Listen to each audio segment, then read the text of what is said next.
Muling kinilala ang husay ng GMA Integrated News sa prestihiyosong US International Awards. Silver winner ang inyong 24 oras para sa malalim at komprehensibong pagbabalita sa epekto ng pogo sa bansa. Dagdag yan sa isa pang Silver Screen Award na nakuha ng 24 oras noong 2015 para sa Bagyong Mario Special Coverage. Nakatutok si Sandra Aguinaldo.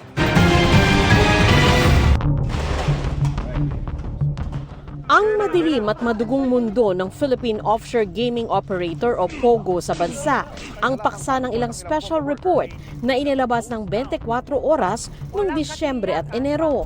Ang mga POGOng unang inasahang magpapasok ng trabaho at kita para sa mga Pilipino na uwi sa patong-patong na problema.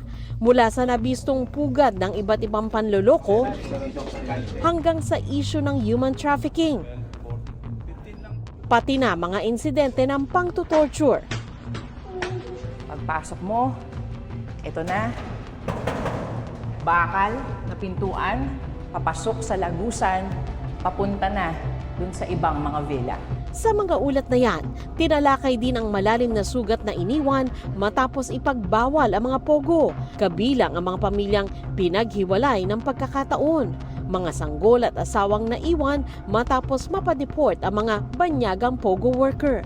Kasama ang kanyang mister sa mga nahuli sa isang pogo raid. Sa totoo lang po, hindi ko alam paano yung anak ko kasi lalaking walang tatay. Ang mga ulat na yan ng 24 oras, wagi sa prestiyosong US International Awards. Live mula sa GMA Network Center, ito ang 24 oras. Nakuha ng flagship program ng GMA Integrated News ang Silver Award sa kategoryang Documentaries and Reports, Social Issues. Tila ba ninanamnam ng pamilya ang bawat sandaling magkasama sila? If he was deported, he cannot take care of his family. Dati na ring nanalo ng Silver Screen Award ang 24 oras sa US International Awards para sa special coverage nito ng Bagyong Mario. Napili namang finalist sa Documentaries and Reports, Environment, Ecology and Sustainability category ang report ng unang balita na pinsala ng El Nino. Sa sobrang laki ng mga bitak sa mga sakahan dito, kasya na yung buong kamao ko. Tapos ganito, katuyo yung lupa dito. Laman nito ang mga kwento ng natutuyot na kabuhayan ng mga magsasaka, bunsod ng El Nino at ng ating nagbabagong klima. Ang unang hinihingi namin sa Panginoon ay mabigyan kami ng tubig, mag-umulan po. Ang US International Awards ay kumikilala sa pinakamahuhusay na branded video productions at dokumentaryo mula sa iba't ibang panig ng mundo na layong maghatid ng impormasyon, magbigay inspirasyon, mag-udyok at magturo sa mga manonood.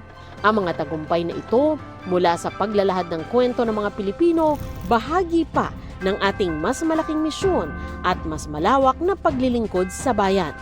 Para sa GMA Integrated News, Sandra Aguinaldo, nakatutok 24 oras.